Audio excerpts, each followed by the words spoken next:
Welcome, brothers and sisters, to another segment of Refuel with the Shepherd. I'm Elder John Lee Garrett Sr., Shepherd Missionary Baptist Church, Stone Mountain, Georgia, 6026 Pomerania Court, 30087. We do welcome you, we do thank you, we do offer God's blessings continually upon you. May the blessings of the Lord make you rich. May his face shine upon you, and all of the riches of his mercies always flood your heart and your soul, that they extended unto you in all the richness of his glory. We thank you today for this opportunity and this privilege. We welcome you from all of us here at Shepherd, our Executive Pastor Kim Garrett, our Associate Pastor, as well as Administrator, our Videographer, Minister Tracy Bradley. We come to you today on behalf of all of us here as we continue the book of Psalms this week, as we continue to deal with the Psalms of David, as we continue to deal with this first book of the Psalms that is geared towards the first book in the Bible, geared to the 5 books of the Old Testament, geared to the 5 books of Moses, the Pentateuch, or the Torah, to the law. And as David continues to write, as he continues to reflect on the things that God did with man, let us look at the fact today. Let us look at something. As I was on Facebook today, I was looking at some things, I was listening at some things, and some things were put into my mind. And brothers and sisters, as we look in the 8th Psalm of David, all of us out there that are men, all of us out there that are fathers, all of us out there that have children, that are men, whether we have been in the lives of our children, trying to be in the lives of our children, have been in the lives of our children, especially those of us that have male children, those of us that have sons, we need to do our best, our ever best as men, to show our young men how they ought to walk, how they ought to live, what they ought to reflect, what they should be reflecting, how they ought to reflect the things of God, and how they ought to walk in the ways of God, how not to allow themselves to be pulled into every antic and antic that is out there. Brothers and sisters, I'll share this one tidbit about my personal life concerning being a man and having a father figure that is there, the man that brought you into this life, that gave seed, that was a seed that was planted into your mother, that caused you to come into this world, that God chose to be the vehicle by which you would be able to be born into this life.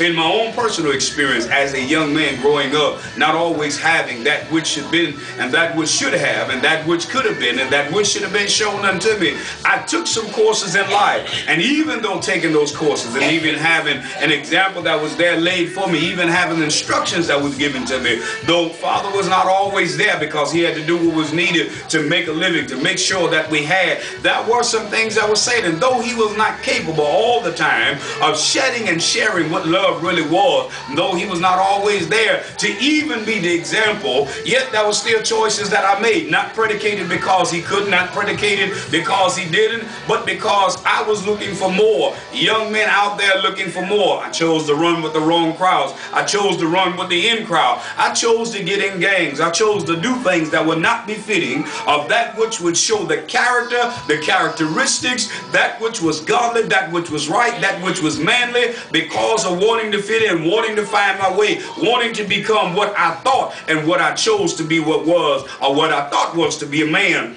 So brothers and sisters, what I'm saying today in review, I'm speaking to our men today. I'm speaking to those mothers that have been, that has been, that been doing everything they can, those single mothers, those mothers that are there, and fathers are present in the home but not doing everything they can, or you don't believe they're doing everything they can. I say as Bishop Jake said today, I say as I look back at some things that he gave and in the conference that he gave, things that I've said over the years of the ministry, and that is, you have to appreciate just the little things that that man have done. You have to allow that man to learn more about how to be a man, the struggles of what it is to be a man. You're not the only one facing or going through anything, but it's a better job done through a man to raise a male child than it is for a mother. Mothers, I don't knock, I don't take away what you've done. My mother have played the role of mother and father. My mother have been the father when father was gone. My mother have showed young men how to stand, but she understood one thing, that there still needed to be a male presence there to give him what she wasn't able to give a male. So I beg and I come and I plead with all of us out there today that are men, do your best. Steve Harvey have done some of the same things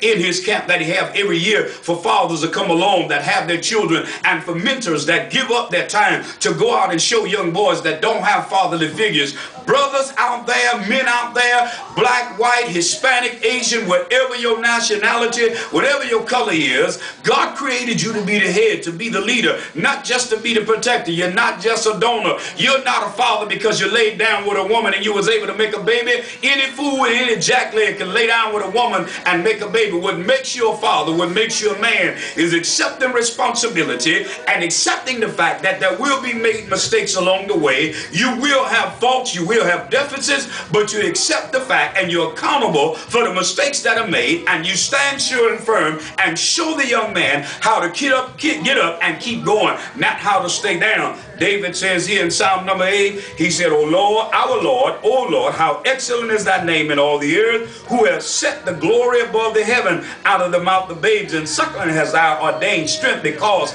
of the enemies, that thou mightest steal the enemy and the avenger. When I consider the heavens and the work of thy fingers, the moon and the stars which thou hast ordained, what is man that thou art mindful of him, and the son of man that thou visitest him? David understood one thing, that even in the garden when God created Adam, God would often visit his creation, the crown of his glory, the seed of his creation, what he created to give him honor, glory, and praise. Somebody that God gave the free will to choose because of his own accord, because of who God was, because of how grand and how great of a father God was. And God has always been in his handiwork, working down through the years. What man? He's mindful of him. He think about him. He consider him. He looks after him. He gives him an opportunity to make his own way and give him a chance to come back and recognize when he's fallen short. A man becomes a greater man when he can accept the fact and acknowledge the fact that he don't always know, that he doesn't always have the answer, that he's unsure of what can be done and how it can be done. And he's willing to listen. He's willing to understand that he can't go on without God. What is man that God is mindful of him, and the son of man that God visited him, and how God made him just a little lower than the angel. Listen, my brothers out there, the word on Refuel today for every man and for every woman: stand up, be accountable, take responsibility, train our young men, teach them the ways that God have taught you, show them how to be able to set the right example, to stand up for what is right, even if it means losing everything and starting over. Let them know that being a man means you're not afraid to start all over again if you've lost everything. Through Hurricanes Katrina, through Hurricane Rita, there was a whole lot that I lost, but I understood one thing, that whatever God allowed me to have and whatever God allowed to be taken out of my life was a means to an end, to the begin of something new and something greater. As a man, stand up, be accountable, stand up and know that you are a man, not because of what you have, not because of how you build, not because of what endowment that you have, but because you accept responsibility in your mind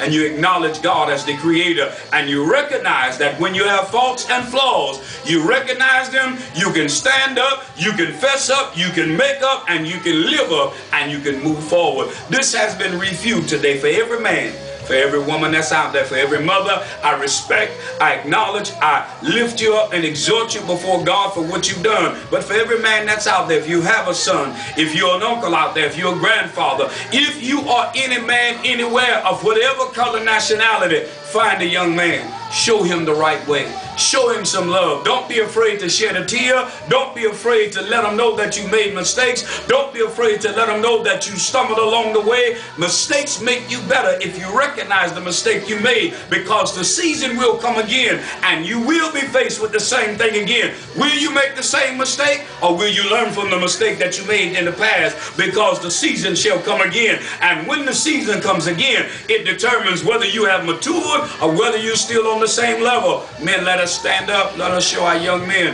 how to love, how to be respectful, how to understand that what makes a man is what's in a man, and what's in a man is God himself, and not just God, but the fact that we're willing and we're ready and we're accountable and we're responsible for every action that we make. Not just because every action there's equal and an opposite reaction, but every equal and opposite reaction is a reaction that we know that we can make it better the next time it comes around. This has been Refuel with the Shepherd, and though it may not make sense to some, but if you're a man out there, if you have a son, if you have sons, if you have a nephew and there's no father present, if you have a brother and he has children, share with him.